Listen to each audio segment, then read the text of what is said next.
Hi hello RG tailoring ಕ್ಲಾಸಿಗೆ ಸ್ವಾಗತ friends. ನೋಡಿ ನಾನು ಮೊನ್ನೆ ಎಲ್ಲ ವೀಡಿಯೋಸ್ ಹಾಕ್ತಾ ಇದ್ದೆ scallop design cut work design ಅಂತ ಹೇಳ್ಬಿಟ್ಟು. ಈ ಬ್ಲೌಸ್ ನೋಡಿ cut work design scallop design stitch ಮಾಡಿಬಿಟ್ಟು ಎಂಬ್ರಾಯ್ಡ್ರಿ ಹಾಕೋಕ್ಕೆ ಕೊಟ್ಟಿದ್ದೆ. ಈ ಬ್ಲೌಸ್ ಹೇಗಾಗಿದೆ ಅಂತ ಇನ್ನು ಪೂರ್ತಿ ಫಿನಿಶಿಂಗ್ ಆದಮೇಲೆ ನಾನು ನಾಳಿನ ವಿಡಿಯೋದಲ್ಲಿ ಮತ್ತೆ ಹಾಕ್ತೀನಿ. ಇದು ಡಿಸೈನ್ ಎಂಬ್ರಾಯ್ಡ್ರಿ ಆಗಿ ಬಂದಿತ್ತು, ಇದನ್ನು ನಾನು ತೋರಿಸ್ತಾ ಇದ್ದೀನಿ ನೋಡಿ ಫ್ರಂಟಲ್ಲಿ ಯಾವ ರೀತಿ ಬಂದಿದೆ ಅಂತ. ಹಾಗೆಯೇ ಇವತ್ತಿನ ಟಾಪಿಕ್ ಬಂದುಬಿಟ್ಟು ಏನಂತಂದರೆ, ಅಪ್ಪ ದೀಪಾವಳಿ ಹಬ್ಬ ನಾವು ಎಷ್ಟು ಕಸ್ಟಮರ್ ಬಟ್ಟೆನ ಕರೆಕ್ಟ್ ಟೈಮಿಗೆ ಹಬ್ಬಕ್ಕೆ ಕೊಡಬೇಕು ಅಂದರೆ ಅದು ಟೈಲರ್ಗಳಿಗೆ ಗೊತ್ತು. ಮನೆಯವರಿಂದ ಫ್ಯಾಮಿಲಿಯಿಂದ ಎಲ್ಲರ ಕಡೆಯಿಂದನೂ ಬೈಸ್ಕೊಂಡು ಕಸ್ಟಮರಿಗಂತೂ ಸರಿಯಾದ ಟೈಮಿಗೆ ಬಟ್ಟೆ ಕೊಡ್ತೀವಿ. ಕೆಲವೊಬ್ಬರು ಕಸ್ಟಮರಿಗೆ ಮಿಸ್ ಆಗುತ್ತೆ, ಕೊಡೋದಕ್ಕೆ ಆಗೋದೇ ಇಲ್ಲ. ಎಷ್ಟೇ ಟ್ರೈ ಮಾಡಿದ್ರೂ ಸಹಿತ ತುಂಬಾ ಕಷ್ಟ ಆಗುತ್ತೆ. ಅದರಲ್ಲೂ ನಮ್ಮಂಥ ಮನೆಯಲ್ಲಿ ಹೊಲಿಯೋ ಟೈಲರಿಗಂತೂ ಅದು ಎಷ್ಟು ಕಷ್ಟ ಆಗುತ್ತೆ ಹಬ್ಬ ಅನ್ನೋದು ಅಂದರೆ ತುಂಬಾ ಕಷ್ಟ ಆಗುತ್ತೆ. ಎಲ್ಲರಿಗೂ ಹಬ್ಬ ಬಂತು ಅನ್ನೋ ಖುಷಿ ಇದ್ದರೆ ನಮಗೆ ಶಾಪಿಂಗ್ ಹೋಗೋಕ್ಕಾಗೋದಿಲ್ಲ. ಯಾಕಂದರೆ ಹಬ್ಬ ಹತ್ತಿರ ಬಂತು ಅಂದರೆ ನಮಗೆ ಕೆಲಸ ಬಿಟ್ಟು ಎಲ್ಲಿಗೂ ಹೋಗೋಕ್ಕಾಗೋದಿಲ್ಲ, ಕೆಲಸ ಮಾಡಲೇಬೇಕಾಗತ್ತೆ. ಯಾಕಂದರೆ ಕಸ್ಟಮರ್ ಹ್ಯಾಪಿ ಆದರೆ ನಾವು ಹ್ಯಾಪಿ ಅಲ್ವಾ. ಹಾಗಾಗಿ ಹಾಗೆ ಅಂದ್ಕೊಂಡು ನಾವು ಒಂದು ಚೂರು ಎಲ್ಲೂ ಹೊರಗಡೆ ಹೋಗದೆ ನಮಗೆ ಇಷ್ಟವಾದ ವಸ್ತುಗಳನ್ನು ನಾವು ತಗೊಳ್ಳದೆ ಏನೂ ಸಹ ರೆಡಿ ಮಾಡ್ಕೊಳ್ಳದೆ ನಾವು ಇರ್ತೀವಿ. ಆದರೆ ಕಸ್ಟಮರ್ ನಮಗೆ ಎಷ್ಟು ಬೇಜಾರು ಮಾಡ್ತಾರೆ ಅನ್ನೋದೇ ಇವತ್ತಿನ ವಿಡಿಯೋದ ಟಾಪಿಕ್ಕು. ಈ ರೀತಿ ನಿಮಗೂ ಆಗಿರುತ್ತೆ. ವಿಡಿಯೋನ ಪೂರ್ತಿ ನೋಡಿದ್ರೆ ನಿಮಗೆ ಗೊತ್ತಾಗುತ್ತೆ. ಇವತ್ತಿನ ವಿಡಿಯೋ ಟೈಲರ್ಸ್ ನೋಡ್ದೇ ಹಾಗೇ ಇರೋರು ನೋಡಿದ್ರೆ ಯಾವತ್ತೂ ಟೈಲರ್ಸ್ಗಳಿಗೆ ಈ ರೀತಿ ಮಾಡಬೇಡಿ. ಯಾಕಂದರೆ ಅವರೂ ಸಹ ಏನೋ ಒಂದು ಕಮಿಟ್ಮೆಂಟಿಂದ ಒಂದು ನಾವು ದುಡಿಬೇಕು ಅನ್ನೋ ಒಂದು ಇದರಿಂದ ಅಂದರೆ ಒಂದು ಉತ್ಸಾಹದಿಂದ ಹೊಲಿದಿರ್ತಾರೆ. ಯಾವತ್ತೂ ನೀವು ಇವತ್ತು ನನಗಾಗಿರೋಂಥದ್ದನ್ನು ನೀವು ಮಾಡಬೇಡಿ. ಆದರೆ ಟೈಲರ್ಸ್ ಆದರೆ ನೀವೇನು ಮಾಡಬೇಕು ಹೀಗೆ ಕಸ್ಟಮರ್ ಮಾಡಿದಾಗ ಅಂತ ಹೇಳ್ಬಿಟ್ಟು ಈ ವಿಡಿಯೋದಲ್ಲಿ ಹೇಳ್ತೀನಿ. ನೋಡಿ ಈ ಬ್ಲೌಸ್ ಡಿಸೈನ್ ಸಹ ನೀವು ನೋಡ್ತಾ ಇದ್ದೀರಲ್ವ, ಈ ರೀತಿ ಬಂದಿರೋದು ಸ್ಕ್ಯಾಲಪ್ ಫ್ರಂಟಲ್ಲಿ ಇಟ್ಬಿಟ್ಟು. ಹೇಗೆ ಬಂದಿದೆ ಅಂತ ಹೇಳಿ ಕಮೆಂಟ್ ಮಾಡಿ. ಈ ಬ್ಲೌಸ್ ಇಷ್ಟ ಆದರೆ ಲೈಕ್ ಮಾಡಿ. ಹಾಗೆಯೇ ಈ ಬ್ಲೌಸ್ ಸ್ಟಿಚ್ಚಿಂಗು ಪೂರ್ತಿ ಆದಮೇಲೆ ನಾನು ನಿಮಗೆ ವಿಡಿಯೋ ಹಾಕ್ತೀನಿ. ನಾನು ಈ ಸ್ಕ್ಯಾಲಪ್ ಈ ಥರ ಫ್ರಂಟಲ್ಲಿ ಸ್ಕ್ಯಾಲಪ್ ಮಾಡಿ ಸ್ಟಿಚ್ ಮಾಡೋದು ಕಟ್ಟಿಂಗ್ ಮಾಡೋದನ್ನು ನಾನು ಮೊನ್ನೆ ಎಲ್ಲ ವಿಡಿಯೋ ಹಾಕಿದ್ದೀನಿ, ನೀವು ಚೆಕ್ ಮಾಡ್ಕೊಳ್ಳಿ. ಇದರಲ್ಲಿ ಸಹ ಲಿಂಕ್ ಕೊಟ್ಟಿರ್ತೀನಿ ನಾನು, ಅದನ್ನು ಸಹ ಚೆಕ್ ಮಾಡಿ. ಹಾಗೆ ನೋಡಿ ಸ್ಲೀವ್ ಈ ಥರ ಸ್ಟಿಚ್ ಮಾಡಿರೋದು ಎಷ್ಟು ಚೆನ್ನಾಗಿ ಬಂದಿದೆಯಲ್ಲ. ನಾವು ಕಸ್ಟಮರ್ ಹೇಳಿದಕ್ಕಿಂತಲೂ ಒಂದು ಕೈ ಜಾಸ್ತಿನೇ ಕೆಲಸ ಮಾಡಿ ಕೊಟ್ಟಿರ್ತೀವಿ. ಆದರೆ ನಾವು ಬ್ಲೌಸ್ ಕೊಡುವಾಗ ಹಬ್ಬ ಇದೆ, ಮಂಗಳವಾರ ಶುಕ್ರವಾರ ಅಂತ ಅವ್ರು ನಮಗೆ ಅಮೌಂಟ್ ಕೊಡ್ದೇ ಹೋದರೆ ಎಷ್ಟು ಬೇಜಾರಾಗುತ್ತೆ. ಎಲ್ಲ ಕಸ್ಟಮರು ಹಂಗೆ ಮಾಡಲ್ಲ. ಆದರೆ ನಮಗೆ ಈ ಸಲ ದೀಪಾವಳಿ ಶುರು ಹಬ್ಬ ಅಂದರೆ ಸೋಮವಾರ ಸ್ಟಾರ್ಟ್ ಆಯ್ತಲ್ಲ, ಅದ್ರ ಹಿಂದಿನ ದಿವಸ ಎಲ್ಲ ಅಮೌಂಟ್ ಬಂತು. ಆದರೆ ದೀಪಾವಳಿ ಹಬ್ಬ ಅಂದರೆ ಸೋಮವಾರದಿಂದ ಮಂಗಳವಾರ ಅಂತೂ ಯಾರೂ ಸಹ ಅಮೌಂಟ್ ಕೊಡ್ದೇ ಹಾಗೆ ಕೊಡ್ತಾನೆ ಇರಲಿಲ್ಲ. ಏನಾದರೂ ಬ್ಲೌಸ್ ಇಸ್ಕೊಂಡೋಗಿ ಬಂದರು ಅಂದರೆ ಇವತ್ತು ಹಬ್ಬ ಕಣ್ರಿ, ಹಬ್ಬ ಮುಗಿದ್ಮೇಲೆ ಕೊಡ್ತೀವಿ ಬಟ್ಟೆ ಕೊಡಿ ಅನ್ನೋದು. ಅಥವಾ ನಾನು 10 ಜನಕ್ಕೆ ಬಟ್ಟೆ ಕೊಟ್ಟೆ ಅಂದರೆ ಅದರಲ್ಲಿ ಒಂದು 4-5 ಜನ ಇದೇ ರೀತಿ ಹೇಳಿದ್ರು. ತುಂಬಾ ಬೇಜಾರಾಯಿತು. ನಿಮಗೂ ಟೈಲರ್ಸ್ ಈ ವಿಡಿಯೋ ನೋಡ್ತಾ ಇದ್ದರೆ ನಿಮಗೂ ಸಹ ಈ ರೀತಿ ಆಗಿದೆಯಾ ಅಂತ ನನಗೆ ಕಮೆಂಟ್ ಮಾಡಿ. ನೋಡಿ ನಾವು ಕಸ್ಟಮರ್ ಹೇಳಿದಕ್ಕಿಂತ ಇನ್ನೂ ಜಾಸ್ತಿ ಅವರಿಗೆ ಖುಷಿ ಆಗಲಿ ಅಂದ್ಬಿಟ್ಟು ಡಿಸೈನ್ಗಳು ಮಾಡಿಕೊಡ್ತೀವಿ. ಇದು ಮದುವೆ ಬ್ಲೌಸು ಅಂದರೆ ಮದುವೆಗೆ ಹೋಗೋರು ಬ್ಲೌಸು, ಇದು ಹಬ್ಬದ ಬ್ಲೌಸ್ ಏನಲ್ಲ. ಹಬ್ಬದ ಟೈಮಲ್ಲಿ ನಾನು ಸ್ಟಿಚ್ ಮಾಡಿರೋ ಬ್ಲೌಸ್ ಸಹ ವಿಡಿಯೋ ಹಾಕಿದ್ದೀನಿ, ನೋಡ್ಬೋದು. ನಾವು ಹೆಚ್ಚಾಗಿ ವೀಡಿಯೋಸ್ಗಳು ಮಾಡ್ಕೊಳಕ್ಕೆ ಹೋಗಿಲ್ಲ, ಯಾಕಂದರೆ ಹಬ್ಬದ ಬ್ಯುಸಿ ಟೈಲರ್ಸ್ಗಳಿಗೆ ಮಾತ್ರ ಗೊತ್ತು. ನಾವು ಈ ಕಡೆ ಫ್ಯಾಮಿಲಿಯಿಂದನೂ ಬೈಸ್ಕೊಳ್ತಾ ಅಂದರೆ ಕರೆಕ್ಟು ಟೈಮಿಗೆ ಈಗ ನೋಡಿ ಸೋಮವಾರದಿಂದ ಹಬ್ಬ ಸ್ಟಾರ್ಟ್ ಆಗ್ತಿದೆ ಅಂದರೆ ನಾವು ಬೆಳಗ್ಗೆ ಬೇಗ ಎದ್ದು ಪೂಜೆ ಹಬ್ಬ ಪ್ರತಿಯೊಂದು ಮಾಡಬೇಕಾಗತ್ತೆ.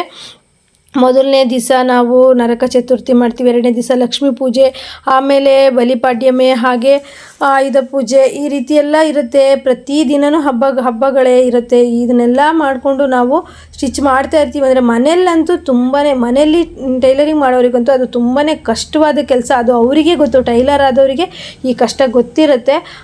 ಹೇಗಂದರೆ ನನಗಂತೂ ಅದು ಎಷ್ಟು ಕಷ್ಟ ಆಯಿತು ಅಂದರೆ ನನಗಂತೂ ಅಲ್ಲ, ಪ್ರತಿಯೊಬ್ಬ ಟೈಲರಿಗೂ ಕಷ್ಟ ಆಗುತ್ತೆ. ಅದನ್ನು ಕಸ್ಟಮರು ಅರ್ಥ ಮಾಡ್ಕೊಬೇಕು. ಯಾಕಂದರೆ ಅವರು ಅಷ್ಟೆಲ್ಲ ಕಷ್ಟಪಟ್ಟು ನಮಗೆ ಸ್ಟಿಚ್ ಮಾಡಿಕೊಟ್ಟಿರ್ತಾರೆ ಅಂದಾಗ ನಾವು ಅವರಿಗೆ ಕೇಳಿದಕ್ಕಿಂತ ಮೇಡಮ್ ನೀವು ನಮಗೆ ಕರೆಕ್ಟು ಟೈಮಿಗೆ ಕೊಟ್ರಲ್ವಾ ಅಂತ ಹೇಳಿಬಿಟ್ಟು ಎಲ್ಲಾದರೂ ನಾವು ಹೇಳಿದ್ದಕ್ಕಿಂತ 50 ರೂಪಾಯಿ ಹೆಚ್ಚಿಗೆ ಕೊಟ್ಟರು ಅಂದರೆ ಅದು ಎಷ್ಟು ಖುಷಿ ಆಗುತ್ತೆ ಅಂದರೆ ಅದು ನಮಗೆ ಅದು ಗೊತ್ತಿಲ್ಲ. ಹಬ್ಬದಲ್ಲಿ ನಾವು ದುಡ್ದಿರ್ತೀವಿ ಅಂತಂದರೆ ಅದರಲ್ಲಿ ನಾವು ಏನಾದರೂ ಒಂದು ಎಕ್ಸ್ಟ್ರಾ ಬಂದರೆ ಅಮೌಂಟು, ಈಗ ಕಂಪ್ನಿಗಳಲ್ಲಿ ಕೆಲಸ ಮಾಡೋರು ಅವರಿಗೆಲ್ಲ ಬೋನಸ್ಸು ಆ ರೀತಿ ಬರ್ತಾ ಇರುತ್ತೆ. ನಾವು ಸ್ವಂತ ದುಡಿಮೆ ಮಾಡ್ತಾ ಇರ್ತೀವಿ ಅಂದರೆ ನಮಗೆ ಯಾವುದೇ ಥರ ಬೋನಸ್ಸು ಏನೂ ಇರೋಲ್ಲ. ಕಸ್ಟಮರ್ ಖುಷಿಯಾಗಿ ಕೊಡುವಂಥ ಎಕ್ಸ್ಟ್ರಾ ಅಮೌಂಟೇ ನಮಗೆ ಒಂದು ಇರುತ್ತೆ. ಆದರೆ ಮಂಗಳವಾರ ಅಂತೂ ಇವತ್ತು ಲಕ್ಷ್ಮೀ ಪೂಜೆ ಮಾಡಬೇಕು, ಇವತ್ತು ದುಡ್ಡು ಕೊಡಲ್ಲ ಬಟ್ಟೆ ಕೊಡಿ ಅಂತ ಇಸ್ಕೊಂಡೋದ್ರು. ಮಂಗಳವಾರ ಅಂತೂ ಇವತ್ತು ಮಂಗಳವಾರ, ಅಯ್ಯೋ ಇವತ್ತು ನಾಳೆ ದುಡ್ಡು ಅಂದರೆ ಹಬ್ಬ ಮುಗಿದ್ಮೇಲೆ ಕೊಡ್ತೀವಿ ಅಂದರು. ನಾನು ಯಾಸ್ಮಿನ್ ಅದೇ ಅಂದ್ವಿ, ಏನಪ್ಪ ಈ ಜನ ಹಬ್ಬ ಅಂತ ಅಂದರೆ ನಮಗೂ ಸಹ ಹಬ್ಬ ಇರುತ್ತಲ್ವ, ಯಾಕೆ ಈ ಥರ ಮಾಡ್ತಾರೆ ಅಂತ ಹೇಳಿ ಅವಳಿಗೂ ಸಹ ಬೇಜಾರಾಯಿತು. ನಾನು ಸಹ ಏನಪ್ಪ ಮಾಡೋದು, ಈ ಥರ ಆಗ್ಬಿಡ್ತಲ್ಲ ಅಂತ. ಹೌದು ಫ್ರೆಂಡ್ಸ್, ಸ್ವಲ್ಪ ದೀಪಾವಳಿ ಹಬ್ಬದಲ್ಲಿ ಈ ರೀತಿ ಮಾಡ್ತಾರೆ, ಕೆಲವೊಬ್ಬರು ಈ ರೀತಿ ಮಾಡ್ತಾರೆ, ಕೆಲವೊಬ್ಬರು ಈ ರೀತಿ ಮಾಡಲ್ಲ, ಕೊಡ್ತಾರೆ. ನಾನು ಹೇಳೋದು ಎಮರ್ಜೆನ್ಸಿ ಅಂತ ಬಂದರೆ ಶುಕ್ರವಾರ ಮಂಗಳವಾರ ಅಂತ ಹೇಳಿ ನಾವು ನೋಡ್ತೀವ. ಕೆಲವೊಂದು ಸತಿ ಏನೋ ಒಂದು ಸಿಚುವೇಶನ್ ಬಂತು ಅಂದರೆ ನಾವು ಅಮೌಂಟನ್ನ ಕೊಡಬೇಕಾಗತ್ತೆ ಅಲ್ವಾ. ಟೈಲರ್ಗಳಿಗೇನೋ ಬಿಡಿ, ಕೊಡ್ತಾರೇನೋ ನಂಬಿಕೆಯಲ್ಲಿ ನಾವು ಕೊಡ್ತೀವಿ, ಇನ್ನು ಕೊಟ್ಟರು ಇಲ್ದಿರೂ ಇಲ್ಲ, ಹೀಗೆ ಮಾಡ್ತಾರೆ. ಆದರೆ ಏನೋ ಬೇರೆ ಒಂದು ಪರಿಸ್ಥಿತಿ ಬಂತು ಅಂತ ಅಂದರೆ ದುಡ್ಡು ಕೊಡಬಾರ್ದು ಅಂಥೇಳಿ ಕೊಡದೇ ಅಲ್ವಾ. ಆ ಥರ ನಾವು ಸಹ ಕಷ್ಟಪಟ್ಟು ಸ್ಟಿಚ್ ಮಾಡಿರ್ತೀವಿ, ಕಸ್ಟಮರ್ ಅದನ್ನು ಅರ್ಥ ಮಾಡ್ಕೊಬೇಕು, ಅರ್ಥ ಮಾಡ್ಕೊಳ್ಳಲ್ಲ. ಹಬ್ಬ ಅಂತ ಅಂದರೆ ಈಗ ನಾವು ಟೈಲರು, ನಾವು ಕೆಲಸ ಮಾಡ್ತೀವಿ ಅಂತ ಮನೇಲೇನು ನೀನು ಆಯ್ತಮ್ಮ ಬಟ್ಟೆ ಹೊಲಿತಾ ಇರು, ನಾನೆಲ್ಲ ಕೆಲಸ ಮಾಡ್ತೀನಿ ಅಂತ ಯಾರು ಮಾಡ್ತಾರೆ?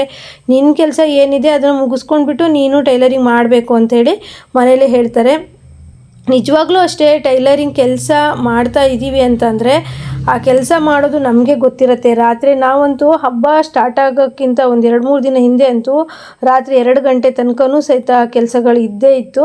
ನೆಕ್ಸ್ಟು ಹಬ್ಬಗಳು ಬಂತು ಅಂತ ಹೇಳ್ಬಿಟ್ಟು ಪ್ರತಿದಿನವೂ ಹಬ್ಬಗಳಿಗೆ ತಯಾರಿ ಮಾಡ್ಕೊಳ್ಳೋದು, ಪೂಜೆ ಮಾಡ್ಕೊಳ್ಳೋದು, ಊಟ ಎಷ್ಟೊತ್ತಿಗೋ ತಿಂಡಿ ಎಷ್ಟೊತ್ತಿಗೋ. ಅದ್ರ ಮಧ್ಯೆ ಕಸ್ಟಮರ್ ಬಂದರು ಅಂತಂದರೆ ಅವರ ಬಟ್ಟೆಗಳನ್ನು ನಾವು ಟೈಮ್ ಕರೆಕ್ಟಾಗಿ ಕೊಟ್ಟಿರ್ತೀವಿ. ಅದನ್ನು ಅರ್ಥ ಮಾಡಿಕೊಂಡು ಅವರು ಅಮೌಂಟನ್ನು ಕೊಡೋದಿಲ್ಲ. ಆಗ ತುಂಬಾ ಬೇಜಾರಾಗುತ್ತೆ. ಈ ರೀತಿ ಯಾರಿಗಾದರೂ ಆಗಿದೆಯಾ, ಅಥವಾ ನಿಮ್ಮೂರಲ್ಲೂ ಈ ರೀತಿ ಮಾಡಿದಾರಾ, ಇಲ್ಲ ನಮ್ಮ ಬಟ್ಟೆಗೆ ತಕ್ಕಾಗಿ ಜಾಸ್ತಿ ಅಮೌಂಟೇ ಕೊಟ್ಟು ತೊಗೊಂಡೋಗಿದ್ದಾರೆ ಅಂತ ಹೇಳಿ ನನಗೆ ಕಮೆಂಟ್ ಮಾಡಿ. ಹಾಗೆಯೇ ಫ್ರೆಂಡ್ಸ್ ಹೇಳೋದು, ನಾವು ಟೈಲರಿಂಗ್ ಕೆಲಸ ಅಂತಲ್ಲ, ಯಾವುದೇ ಕೆಲಸ, ಯಾವುದೇ ಅಂಗಡಿ ಏನೇ ಆಗಲಿ, ನಾವು ಅವರ ಕೆಲಸಕ್ಕೆ ಮಂಗಳವಾರ ಶುಕ್ರವಾರ ಹಬ್ಬ ಅಂತ ಹೇಳಿ ನಾವು ನೋಡಬಾರ್ದು.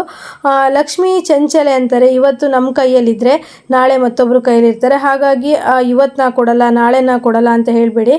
ಹಾಗೆಯೇ ನೋಡಿ, ನನಗೆ ಸೋಮವಾರ ಮಂಗಳವಾರ ತುಂಬಾ ಬೇಜಾರಾಯಿತು. ಆದರೆ ಬುಧವಾರದ ದಿವಸ ಏನಾಯಿತು ಅಂದರೆ 22ನೇ ತಾರೀಕು ನನಗೆ ನೋಡಿ ಈ ರೀತಿ ಕಸ್ಟಮರ್ ಮಾಡಿದರೂ ಸಹಿತ ನನಗೆ ಆ ಅಮ್ಮ ಕೈ ಬಿಡಲಿಲ್ಲ. ಯೂಟ್ಯೂಬ್ ಪೇಮೆಂಟ್ ಅನ್ನೋದು ನನಗೆ 22ನೇ ತಾರೀಕು ಬಂತು. ಬುಧವಾರ ಮಧ್ಯಾಹ್ನ ಬಂತು, ಮೆಸೇಜ್ ಬಂದ ತಕ್ಷಣ ತುಂಬ ಖುಷಿ ಆಯಿತು ನನಗೆ. ತಕ್ಷಣ ನಮ್ಮ ಮನೆಯವ್ರಿಗೆ ತಗೊಂಬನ್ನಿ ಅಂತ ಹೇಳಿ ಕಳಿಸ್ದೆ. ಅವರು ತಂದು ಕೊಟ್ಟರು. ಆಗ ನನಗೆ ಇರೋವಂಥ ಬೇಜಾರೆಲ್ಲ ಹೋಯಿತು. ಯಾಕಂದರೆ ಎಷ್ಟು ಕಷ್ಟಪಟ್ಟಿರ್ತೀವಲ್ಲ, ಯೂಟ್ಯೂಬ್ ಚಾನಲ್ಲೇ ಆಗಿರ್ಬೋದು, ಟೈಲರಿಂಗೇ ಆಗಿರ್ಬೋದು, ಯಾವ ಕೆಲಸನೂ ಸುಲಭ ಅಲ್ಲ. ಯಾವುದೇ ಒಂದು ಕೆಲಸ, ಅಡುಗೆ ಮನೇಲಿ ನಾವು ಒಂದು ಅನ್ನ ಸಾರು ಮಾಡ್ತೀವಿ ಅಂದ್ರೂ ಅಷ್ಟೇ ಕಷ್ಟ ಇದೆ. ಆ ಅಮೌಂಟ್ ಬಂದ ತಕ್ಷಣ ಅದು 1000 ರೂಪಾಯಿ ಬರಲಿ, 2000 ರೂಪಾಯಿ ಬರಲಿ, ಎಷ್ಟೇ ಬಂದ್ರೂ ಅದು ನಾವು ಪಟ್ಟಿರುವಂಥ ಕಷ್ಟಕ್ಕೆ ಪ್ರತಿಫಲ ಅಂತಲೇ ಹೇಳ್ಬೋದು. ತುಂಬ ಖುಷಿಯಾಯಿತು. ಬುಧವಾರ ಸಂಜೆ ಅಂದರೆ ನಾನು ಸೋಮವಾರ ಲಕ್ಷ್ಮೀ ಪೂಜೆ ಮಾಡಿದ್ದೆ. ಸೋಮವಾರ ಲಕ್ಷ್ಮೀ ಪೂಜೆ ಮಾಡಿ ನಾನು ವಿಸರ್ಜನೆ ಮಾಡಿರಲಿಲ್ಲ. ಅಂದರೆ ಲಕ್ಷ್ಮಿನ ಸೋಮವಾರ ಸಂಜೆ ಕೂರಿಸಿ ಮಂಗಳವಾರನೂ ಪೂಜೆ ಮಾಡಿ ಮತ್ತು ಬುಧವಾರನೂ ಸಹ ಪೂಜೆ ಮಾಡಿದೆ. ಬುಧವಾರ ಸಂಜೆ ನಂತರ ವಿಸರ್ಜನೆ ಮಾಡೋದಕ್ಕಿತ್ತು. ನನಗೆ ಮನೆಯವರು ಯೂಟ್ಯೂಬಿಂದ ಬಂದಿದ್ದ ಹಣವನ್ನು ಬಿಡಿಸ್ಕೊಂಬಂದು ಕೊಟ್ಟರು. ಅದನ್ನು ಅಮ್ಮನ ಮುಂದೆ ಇಟ್ಟು ಪೂಜೆ ಮಾಡಿ ತುಂಬ ಖುಷಿ ಆಯಿತು. ಅಪ್ಪ, ನಾನು ಕಷ್ಟಪಟ್ಟಿದ್ದಕ್ಕಾದರೂ ಒಂದು ನನಗೆ ಇಂಥ ಟೈಮಲ್ಲಿ ಬಂತಲ್ಲ ಅಂತ ಹೇಳ್ಬಿಟ್ಟು. ಹಾಗೆಯೇ ಕಸ್ಟಮರಿಂದ ಬೇಜಾರಾದರೂ ಸಹಿತ ನನಗೆ ಯೂಟ್ಯೂಬಿಂದ ತುಂಬ ಖುಷಿ ಆಯಿತು.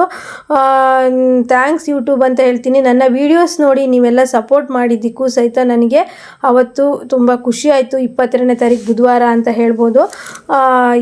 ನಿಜವಾಗ್ಲೂ ಅಷ್ಟೇ, ನನಗೆ ಆವಾಗ ನನಗೆ ನೆನಪು ಬಂದಿದ್ದು ನನ್ನ ವ್ಯೂವರ್ಸು, ಸಬ್ಸ್ಕ್ರೈಬರು, ಅವರೆಲ್ಲರಿಗೂ ಈ ವಿಡಿಯೋದ ಮೂಲಕ ಥ್ಯಾಂಕ್ಸ್ ಹೇಳ್ತೀನಿ. ಹಾಗೆ ನನಗೆ ಕಮೆಂಟ್ ತುಂಬ ಬಂದಿದ್ವು. ಹಬ್ಬದ ಬ್ಯುಸಿ ಇದ್ದಿದ್ದರಿಂದ ನನಗೆ ರಿಪ್ಲೈ ಕೊಡೋದಕ್ಕಾಗಿಲ್ಲ. ಯಾರೆಲ್ಲ ಕಮೆಂಟಿಗೆ ನಾನು ರಿಪ್ಲೈ ಕೊಟ್ಟಿಲ್ಲ ಬೇಜಾರು ಮಾಡ್ಕೊಬೇಡಿ. ಯಾಕಂದರೆ ಟೈಲರ್ಸ್ ಅಂದಮೇಲೆ ಅಷ್ಟೇ ಅಲ್ವಾ, ನಮಗೆ ಡಬಲ್ ಕೆಲಸ ಮಾಡೋಕ್ಕಿರುತ್ತೆ. ಏನೇ ಆಗಲಿ, ನಾನು ಜಾಸ್ತಿ ನನಗೆ ಅಮೌಂಟ್ ಕೊಟ್ಟಿಲ್ಲ ಕಸ್ಟಮರು ಅಂತ ಹೇಳೋದಕ್ಕಿಂತ ನಾವು ಫಸ್ಟು ಯಾವುದೇ ಕೆಲಸ ಮಾಡಿದ್ರೂ ಸಹಿತ ದುಡ್ಡಿನ ಮುಖ ನೋಡಬಾರ್ದು. ಫಸ್ಟು ನಮ್ಮ ಕೆಲಸ ನೀಟಾಗಿರಬೇಕು, ಕೆಲಸ ಕರೆಕ್ಟಾಗಿರಬೇಕು. ಆಗ ನಮಗೆ ತಾನಾಗೆ ಲಕ್ಷ್ಮಿ ಬರ್ತಾಳೆ. ಹಾಗಾಗಿ ಇವತ್ತಿನ ವಿಡಿಯೋದಲ್ಲಿ ನಾನು ಹೇಳೋದೇನು ಅಂದರೆ, ಜಾಸ್ತಿ ನೀವು ದುಡ್ಡಿನ ಬಗ್ಗೆನೇ ಯೋಚನೆ ಮಾಡಿ ಅದಕ್ಕೆ ಕೆಲಸ ಮಾಡಬೇಡಿ. ನೀವು ಕೆಲಸನ ನೀಟಾಗಿ ಮಾಡಿ, ಲಕ್ಷ್ಮಿ ಅನ್ನೋರು ತಾನಾಗೇ ಬರ್ತಾರೆ. ನನಗೆ ಒಂದೇ ಅನಿಸಿದ್ದು, ನಾನು ಅಮ್ಮನ 3 ದಿನ ಕೂರಿಸಿದ್ದೆ. ಆ ಅಮ್ಮ ವಿಸರ್ಜನೆ ಮಾಡೋದ್ರೊಳಗೇ ನನಗೆ ಒಂದು ಫಲ ಕೊಟ್ಟರು ಅನ್ನೋದು ತುಂಬ ಖುಷಿ. ಹಾಗೆಯೇ ಈ ವಿಡಿಯೋ ಕೇಳ್ತಾ ನಿಮಗೇನು ಅನ್ನಿಸ್ತು, ಈ ವಿಡಿಯೋ ಇಷ್ಟ ಆಯಿತಾ? ಇಷ್ಟ ಆದರೆ ಲೈಕ್ ಮಾಡಿ. ನಮ್ಮಂಥ ಈಗ ಮಿಡಿಲ್ ಕ್ಲಾಸ್ ಫ್ಯಾಮಿಲಿಗೆ ಏನೋ ಒಂದು ಕಷ್ಟಪಟ್ಟಿರ್ತೀವಿ ಅಂದರೆ ಆ ಒಂದು ಅಮೌಂಟ್ ಬಂತು ಅಂದರೆ ಎಷ್ಟು ಖುಷಿ ಆಗುತ್ತಲ್ವ. ಹಾಗಾಗಿ ಇನ್ನೂ ಸ್ವಲ್ಪ ವರ್ಷ ಬೇಕು ಫ್ರೆಂಡ್ಸ್, ನಾವು ಸಹ ಒಳ್ಳೆ ಸ್ಥಿತಿಗೆ ಬರೋದಕ್ಕೆ ಬಂದೇ ಬರ್ತೀನಿ. ಹಾಗೆ ನಾನು ಟೈಲರಿಂಗಿಂದ ಆಗಿರ್ಬೋದು, ಯೂಟ್ಯೂಬಿಂದ ಆಗಿರ್ಬೋದು ಒಳ್ಳೆಯದಾಗೇ ಆಗ್ತೀನಿ ಅನ್ನೋದು ನನಗೆ ನಂಬಿಕೆ ಇದೆ. ಏನಾದರೂ ಆಗಲಿ, ಹೋದನೇ ವರ್ಷ ದೀಪಾವಳಿಗಿಂತ ಈ ವರ್ಷ ದೀಪಾವಳಿ ಇನ್ನೂ ಖುಷಿಯಾಗಿದೆ. ಇದೇ ರೀತಿ ಪ್ರತಿ ವರ್ಷ ದೀಪಾವಳಿ ನಮ್ಮ ಜೀವನದಲ್ಲಿ ಇನ್ನೂ ಹೆಚ್ಚೆಚ್ಚು ಒಂದು ಖುಷಿಯನ್ನು ತಂದುಕೊಡ್ಲಿ. ಹಾಗೆ ನನ್ನ ವಿಡಿಯೋ ನೋಡೋ ನಿಮ್ಮೆಲ್ಲರಿಗೂ ಅಷ್ಟೇ ಮುಂದಿನ ವರ್ಷ ದೀಪಾವಳಿ ನಿಮ್ಮೆಲ್ಲರಿಗೂ ಇನ್ನೂ ಹೆಚ್ಚೆಚ್ಚು ಖುಷಿಯನ್ನು ತಂದುಕೊಟ್ಟು ಸುಖ ಶಾಂತಿ ನೆಮ್ಮದಿಯನ್ನು ಕೊಡಲಿ ಅಂತ ಹೇಳ್ತಾ ನಾನು ಈ ವಿಡಿಯೋದ ಮುಖಾಂತರ ನನ್ನ ವ್ಯೂವರ್ ಸಬ್ಸ್ಕ್ರೈಬರಿಗೆ ಹೇಳ್ತೀನಿ. ಹಾಗೆ ನನಗೆ ಗೊತ್ತಿಲ್ಲದೇನೋ ಎಷ್ಟೋ ಜನ ಸಬ್ಸ್ಕ್ರೈಬ್ ಮಾಡಿಕೊಂಡು ನಮ್ಮ ವಿಡಿಯೋ ನೋಡಿ ಸಪೋರ್ಟ್ ಮಾಡಿ. ಹಾಗೆ ಒಬ್ಬೊಬ್ಬರು ಕಮೆಂಟ್ ಮಾಡ್ತಾರೆ, ಅಕ್ಕ ನಿಮ್ಮ ವಿಡಿಯೋ ಅಂದರೆ ನನಗೆ ತುಂಬ ಇಷ್ಟ, ಪ್ರತಿದಿನ ನಿಮ್ಮ ವೀಡಿಯೋಸ್ ನೋಡ್ತೀನಿ ಅಂತೇಳಿ. ಏನೋ ನೀವು ಒಂದು ವಿಡಿಯೋ ನೋಡಿ ಒಂದು ಲೈಕ್ ಮಾಡೋದ್ರಿಂದ ನನಗೆ ಹನಿ ಥರ ಒಂದು ಕೂಡಿರೋ ಹಣ ನನಗೆ ಬಂತು ನಿನ್ನೆ ಅಂತ ಹೇಳ್ಬೋದು. ತುಂಬ ಖುಷಿಯಾಗಿದ್ದೀನಿ. ಹಾಗೆಯೇ ಫ್ರೆಂಡ್ಸ್, ನಮ್ಮ RG ಟೈಲರಿಂಗ್ ಕ್ಲಾಸಲ್ಲಿ ಪ್ರತಿದಿನ ಹೊಸ ಡಿಸೈನ್ ಬ್ಲೌಸ್ಗಳ ಸ್ಟಿಚಿಂಗ್ ಕಟ್ಟಿಂಗ್ ಹಾಕ್ತೀನಿ. ನಾನು ನನ್ನ ವೀಡಿಯೋಸ್ಗಳನ್ನು ಮಿಸ್ ಮಾಡಿದೆ ನೋಡಿ. ಹಾಗೆ ವೀಡಿಯೋಸ್ ನೋಡಿ ಒಂದು ಲೈಕ್ ಮಾಡೋದನ್ನು ಮರಿಬೇಡಿ. ನಿಮ್ಮ ಲೈಕು ಕಮೆಂಟಿಗೆ ನಾನು ಯಾವಾಗಲೂ ವೆಯ್ಟ್ ಮಾಡ್ತಾ ಇರ್ತೀನಿ. ಹಾಗೆಯೇ ಡಿಸೈನರ್ ಬ್ಲೌಸ್ಗಳನ್ನೆಲ್ಲ ನಾನು ತುಂಬಾ ಸ್ಟಿಚಿಂಗು ಕಟ್ಟಿಂಗು ಹಾಕಿದ್ದೀನಿ. ನೀವು ಚೆಕ್ ಮಾಡಿಬಿಟ್ಟು ವೀಡಿಯೋಸ್ಗಳನ್ನು ನೋಡ್ಬೋದು. ಹಾಗೆ ನಿಮಗೆ ಯಾವ ಥರ ಕಟ್ಟಿಂಗು ಸ್ಟಿಚಿಂಗು ಎಕ್ಸ್ಟ್ರಾ ಏನಾದರೂ ಗೊತ್ತಿಲ್ಲ ಅಂತಂದರೆ ನನಗೆ ಕಮೆಂಟ್ ಮಾಡಿದರೆ ನಾನು ವೀಡಿಯೋಸ್ಗಳಲ್ಲಿ ಹೇಳ್ತೀನಿ. ಹಾಗೆ ನನಗೆ ಸ್ವಲ್ಪನೂ ಸ್ಟಿಚಿಂಗ್ ಕಟ್ಟಿಂಗ್ ಗೊತ್ತಿಲ್ಲ ಅಕ್ಕ, ವೀಡಿಯೋಸ್ಗಳಲ್ಲಿ ಹಾಕಿ ಬೇಸಿಕ್ ಹಾಕಿ ಕಟ್ಟಿಂಗು ಸ್ಟಿಚಿಂಗು ಅಂತ ಇದ್ದಾರೆ. ಎಲ್ಲ ವೀಡಿಯೋಸ್ಗಳನ್ನು ಹಾಕ್ತೀನಿ ಅಂತ ಹೇಳ್ತಾ ಈ ವಿಡಿಯೋನ ಇಲ್ಲಿಗೆ ಎಂಡ್ ಮಾಡ್ತಾ ಇದ್ದೀನಿ. ನೆಕ್ಸ್ಟ್ ವಿಡಿಯೋದೊಂದಿಗೆ ಮತ್ತೆ ಬರ್ತೀನಿ. ಎಲ್ರಿಗೂ ಬಾಯ್.